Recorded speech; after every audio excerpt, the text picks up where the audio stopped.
Hey, my friend, I had a beautiful day. So I think it's 7, right? 7:20. Yep, December 14th, 2025. Okay, let me just continue on Trump, the art of the deal. The art of the deal. Okay. 放门口好了。Okay, delivery. 门口。你拿过来。你拿下嘛，我都读书了。喂，你到底吃饭还是？我已经开始录像了呀。那你关掉不得了吗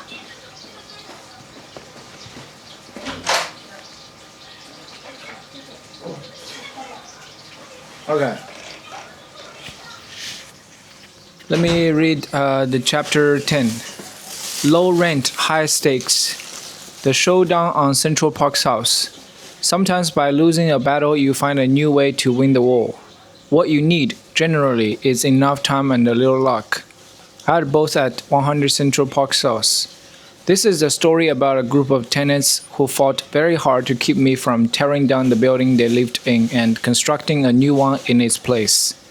They succeeded, but by delaying me for several years, during which real estate values soared, and by forcing me to totally change my original plans, they inadvertently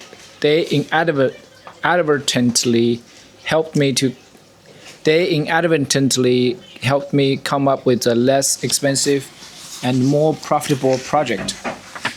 Ironically, the easiest part of the whole deal was buying the property. Early in 1981, Louis Sunshine, my executive vice president at the time, came in to say she'd heard there might be an opportunity to buy 2 adjoining buildings in a great location.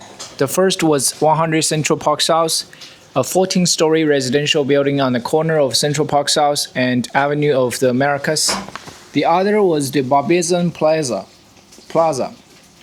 a 39-story hotel which fronted on Central Park and wrapped around behind 100 Central Park South, so that the east side of the hotel faced Avenue of the Americas. The buildings were owned by a syndicate that included Marshall Loeb of the Loeb banking family, the Lambert-Brussels Corporation, and Henry Greenberg. By virtue of their location, the buildings represented one of the best pieces of real estate anywhere in the world. In addition to being on one of the city's widest and most elegant streets, the buildings looked out over Central Park. The Barbizon Plaza was a somewhat run-down, middle-price hotel, earning a modest profit at best. 100 Central Park South was a building filled with rent-controlled and rent-stabilized apartments, meaning that the rent roll was barely sufficient to cover the operating cost of the building. Precisely because of these disadvantages, I was able to negotiate a very favorable purchase price. It helped that the properties hadn't yet been put up for sale on the open market. As long as there were no other bidders, it was much easier for me to make a case that the building's problems decreased their value. It probably also helped that the owners were a group of very wealthy men who had decided to sell not because they needed the money, but because one of them was getting older and wanted to put his estate in order. I'm not permitted to say what I paid, but the sum wouldn't be enough today to buy a vacant lot, 1/3 the size in a far less desirable part of Manhattan. I barely looked at what the 2 buildings were earning. I was drawn to the real estate value, not the income. I was buying a great location at a modest price. And the way I looked at the deal, there was virtually no downside. Almost immediately, I was able to get a mortgage for the buildings, which covered my purchase price. In the worst case, I felt I could always turn around and sell at a profit. Even in bad times, there are buyers for first-class locations. Another option was to do a modest renovation of the hotel and raise the rents on the ground floor stores to market levels as their leases came up. In addition, As tenants in rent-controlled and rent-stabilized apartments passed away or moved out of 100 Central Park South, I could raise the rents on those apartments. Even by doing these relatively minor things, I could earn at least a modest return on my investment. But then, modest isn't my favorite word. The way to derive the most value from the site, I believed, was to knock down both buildings and to construct in their place one huge, beautiful, modern luxury condominium tower. That posed two problems.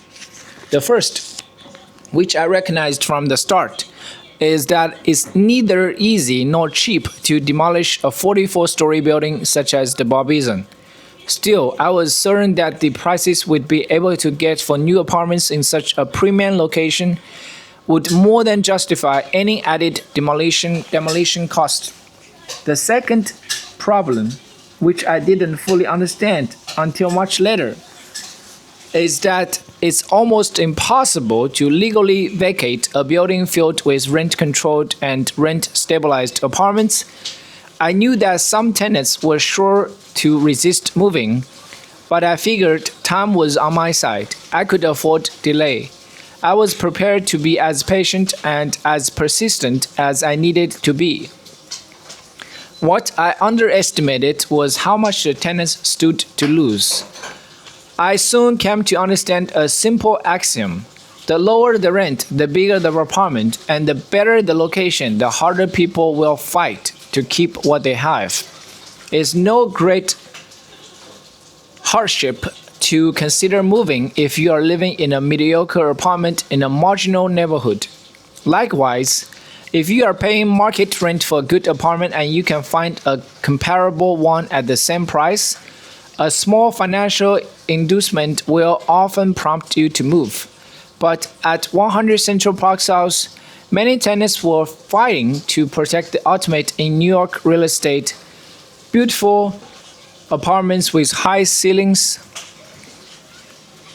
Wait, someone is calling me, Tobias. Okay.